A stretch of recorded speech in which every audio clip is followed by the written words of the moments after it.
22 वर्षाची मुलगी स्वतःच्या कष्टावरती, अभिनयाच्या जोरावरती ती मायानगरीमध्ये जाऊन पोहोचते आणि तिथे स्टेप बाय स्टेप ती पुढे जात असते आणि ती यशाच्या शिखरावरती जाऊन पोहोचते. तिचं नाव आहे संचिता उडाले. ती मध्यमवर्गीय कुटुंबातली एक मुलगी असते आणि ती संगमनेर या ठिकाणची असते. पण तिचं स्वप्न खूप मोठं असते आणि तिची जिद्द खूप मोठी असते. तिच्या घरचे लोक सर्वसाधारण जरी असले तरी त्यांना माहिती होतं की आपली मुलगी जिद्दी आहे आणि ती काहीतरी करेल असं त्यांना वाटत होतं. तिला लहानपणापासूनच अभिनयाची आवड होती. तिला अभिनेत्री व्हायचं होतं. घरच्यांचा जरी विरोध असला तरी तिची आई तिला प्रत्येकदा साथ देत असते आणि तिच्या आईने तिला साथ दिलं आणि ते लोक मुंबईला येऊन पोहोचले. मुंबईच्या नालासोपारा या ठिकाणी ते लोक राहायला लागले आणि तिथून तिच्या अभिनयाचा प्रवास सुरू झाला. सुरुवातीला तर छोट्या छोट्या मालिकांमध्ये ती काम करू लागली. तिने भरपूर असा संघर्ष केला. छोट्या छोट्या मालिका तिला मिळू लागल्या आणि नंतर ती स्टेप बाय स्टेप पुढे जाऊ लागली आणि ती यशाच्या शिखरावरती जाण्याच्या मार्गावरती ती होती. आणि असं काय झालं की तिने स्वतःला संपवून दिलेलं. 22 वर्षाची मुलगी संचिता हिने स्वतःचं आयुष्य संपवलं. ह्या मागचं कारण काय आहे ते नेमकं जाणून घेण्याचा आपण प्रयत्न करूया. नमस्कार, मी सुजाता, सोशल वर्कर सुजाता ह्या यूट्यूब चॅनलवरती तुमचं मनापासून स्वागत करते. समाजामध्ये अनेक आपराधिक घटना घडत असतात, त्यामुळे मन खूप दुःखी होते, कष्टी होते, घाबरून जाते. पण कुठल्याही गोष्टीला घाबरायचं नसते, त्याला समोर जायचं असते, त्याला फेस करायचं असते. कारण रडायचं नसते, लढायचं असते. जनजागृती हा या कार्यक्रमाचा उद्देश आहे. जसं मी सांगितलं की संचिता उडाले ही अभिनेत्री आहे. तिने छोट्या छोट्या मालिकांमध्ये तिने काम केलेलं आहे. भरपूर तिच्या आयुष्यामधला संघर्ष हा सुरू होता. ती मुंबईच्या नालासोपारा या ठिकाणी अभिनयासाठी आलेली असते. मूळची ती संगमनेर या ठिकाणची होती, पण तिची जिद्द होती, तिला काहीतरी करायचं होतं. तिचं स्वप्न खूप मोठं होतं की तिला मायानगरीमध्ये स्वतःला स्थापित करायचं होतं आणि तिच्या या स्वप्नाला बळ देणारी तिची आई असते. तिच्या आईने तिला खंबीरपणे पाठिंबा दिलेला असतो आणि ते सगळे मग मुंबईच्या नालासोपारा या ठिकाणी येऊन सेटल होतात आणि तिचा प्रवास सुरू होतो. ती अवघ्या 22 वर्षाची मुलगी आणि छोट्या छोट्या भूमिकांमधनं तिला मोठ्या मोठ्या भूमिकासुद्धा मिळायला लागल्या. आणि कुमकुम भाग्य हे जे सिरियल आहे, जे खूप गाजलेलं सिरियल आहे, या सिरियलमध्ये ती भूमिका करते आणि घराघरामध्ये ती जाऊन पोहोचते. तिने खूप अशा मालिका असतात, वागली की दुनिया आणि अशा कितीतरी मालिका आहेत ज्याच्यामध्ये तिने काम केलेलं आणि लोक तिला ओळखायला लागली होती. केवळ तिने TV सिरियल्समध्येच काम नाही केलं, तर विकी कौशलचं जे छावा चित्रपट आहे जे खूप गाजलेलं आहे, तर त्याच्यामध्ये सुद्धा तिने काम केलेलं आहे. ताराबाईची भूमिका तिने साकार केली होती आणि तिने अवघ्या 22 वर्षामध्येच तिला नोटीस करतील असं तिने यश संपादन केलं होतं. लोक तिला विसरू शकत नव्हते, कारण ती सिरियल्समध्ये पण काम करायची आणि आता ती मूव्हीमध्ये सुद्धा, म्हणजे चित्रपटामध्ये सुद्धा ती काम करायला लागली होती. छोट्या छोट्या भूमिका असेना, पण तरी ती काम करायला लागली होती आणि लोक तिला ओळखू लागले होते. मनोज वाजपेयीच्या सोबत सुद्धा तिने स्क्रीन शेअर केलं होतं आणि अशी ती मुलगी होती जिचं भविष्य खूप छान होतं आणि ती हळूहळू पुढे यशाकडे चालली होती. पण तिने का स्वतःला संपवलेलं असेल? 14 जून 2026 ची ही घटना आहे आणि या दिवशी संध्याकाळी 5:30 वाजता तिची 15 वर्षाची बहीण कुठेतरी बाहेर गेली होती, काहीतरी आणायला गेली होती आणि त्यावेळेस संचिता एकटी घरी होती. त्या संधीचा तिने फायदा घेतला आणि स्वतःच्या बेडरूममध्ये तिने गळफास लावून स्वतःला संपवलेलं. बहीण जेव्हा आली, आई बाबा जेव्हा आले, तेव्हा सगळे शॉक झाले, सगळे रडायला लागले की संचिताने असं का केलेलं आहे, का केलं आहे याचं तर अजून उत्तर मिळालेलं नाही आहे. पण सोशल मीडियावरती बऱ्याचशा गोष्टी व्हायरल होत आहेत. बरीचशी थिअरी जी आहे ती पुढे येत आहे.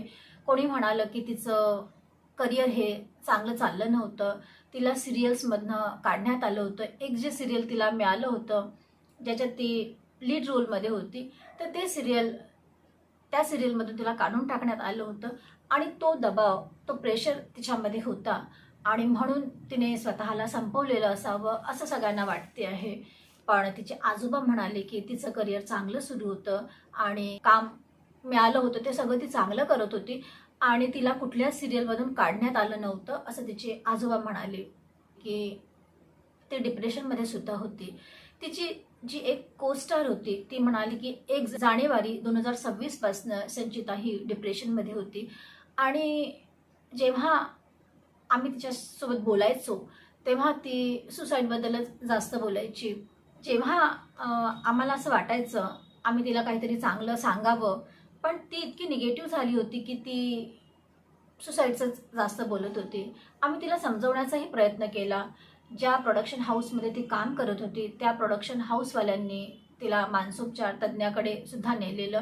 तिच्यावरती अ, उपचारसुद्धा सुरू होता आणि ती चांगली होईल असं सगळ्यांना वाटत होतं. पण 10 दिवसांपूर्वी जेव्हा मी भेटली तिला, पण ती तशीच होती. तिच्याकडे बघून असं वाटत होतं की तिची मानसिक अवस्था ही चांगली नाही आहे. ती मरण्याच्या अशाच गोष्टी करत होती. असं वाटलं तिच्याकडे बघून की ती डिप्रेस आहे, ती कुठल्यातरी टेन्शनमध्ये आहे, ती दबावाखाली आहे असं मला जाणवलं होतं. तिचा जो एक कोस्टार आहे त्याच्यासोबत तिचं नाव जोडलं गेलेलं, जसं उज्ज्वल शर्मा नावाचा जो ॲक्टर आहे त्याच्यासोबत तिचं नाव जोडलं गेलेलं आहे आणि ती त्याच्यासोबत डेटिंग करते आहे असं माध्यमांकडनं सगळ्यांना कळते आहे.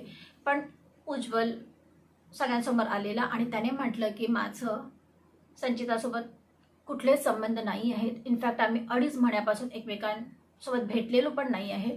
ती कोणा दुसऱ्यांसोबत डेटिंग करायची आणि ती त्याच्यासोबत राहायची. या सगळ्या गोष्टींशी माझा काही संबंध नाही आहे आणि मला ह्यातलं काहीच माहिती नाही आहे. मी तर बऱ्याच दिवसांपासून तिला भेटलेलो पण नाही असं तो म्हणाला. पण तो म्हणाला की हो ती प्रेशरमध्ये होती, ती डिप्रेशनमध्ये होती असं तो सुद्धा बोलला. काही माध्यमांमध्ये जेव्हा संचिताने इंटरव्ह्यूज दिलेले तेव्हा तिने म्हटलेलं की या इंडस्ट्रीमध्ये जे बाहेरचे लोक आहेत त्यांना त्यांच्यामध्ये कितीही क्षमता असली तरीसुद्धा त्यांना योग्य ते काम मिळत नाही आणि त्यांच्यावरती कोणी विश्वास करत नाही. आज जरी माझ्याजवळ काम असलं पण तरी ते उद्या राहीलच किंवा उद्या मिळेलच ते काम ह्याचा पण काही आम्हाला विश्वास नसतो. म्हणजे हे जे करिअर आहे ते कुठेतरी अनिश्चितता याच्यावरती अवलंबून असते आणि मला पण कुठेतरी अशी भीती वाटते की आज जरी मला काम मिळालं असलं तरी उद्या मला मिळेलच की नाही हे सांगू शकत नाही.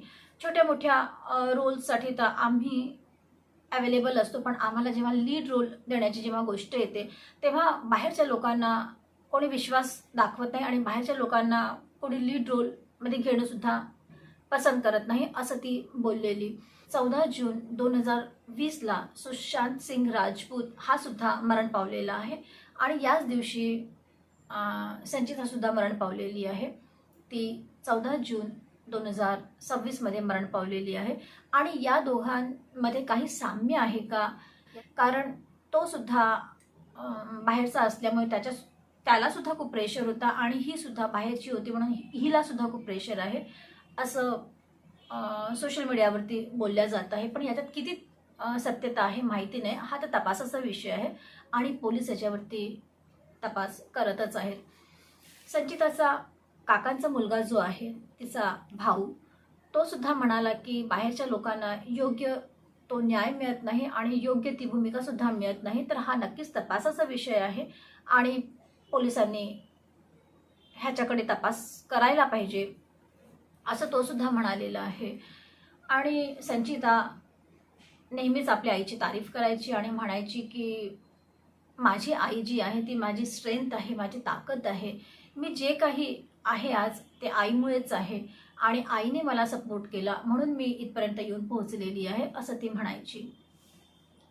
ती 22 वर्षाची संचिता, तिचे स्वप्न खूप मोठे होते.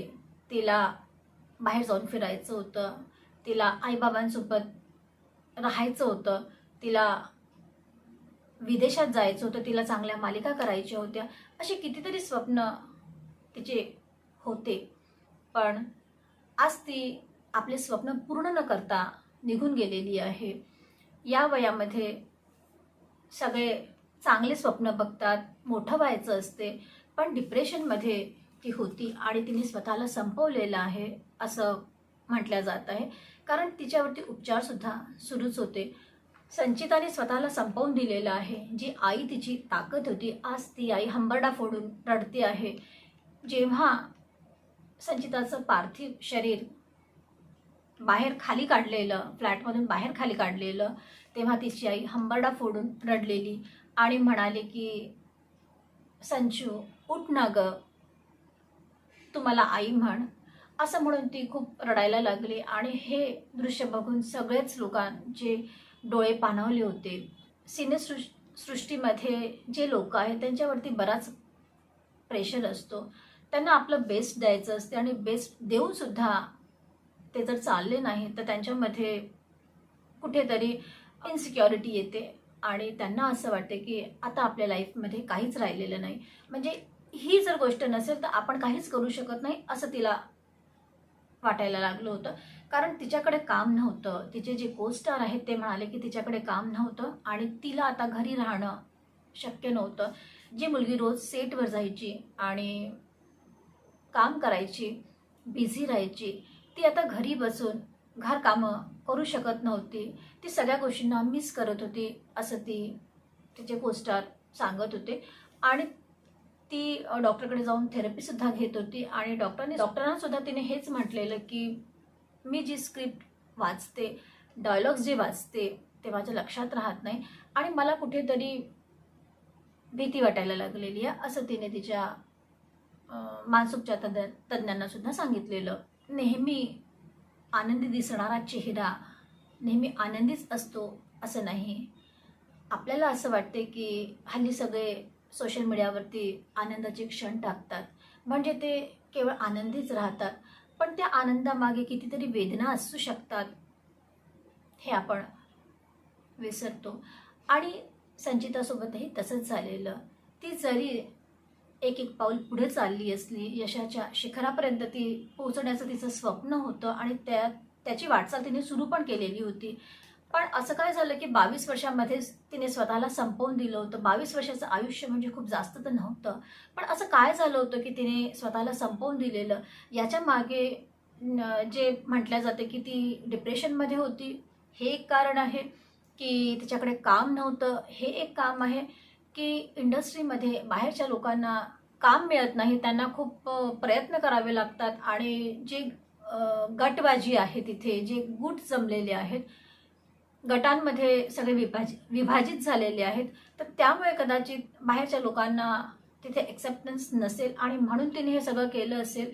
की जो बॉयफ्रेंड आहे त्याच्यासोबत तिचे संबंध चांगले नव्हते. काय आहे, कुठली थेअरी आहे माहिती नाही, पण पोलीस आता पुढचा तपास करत आहेत.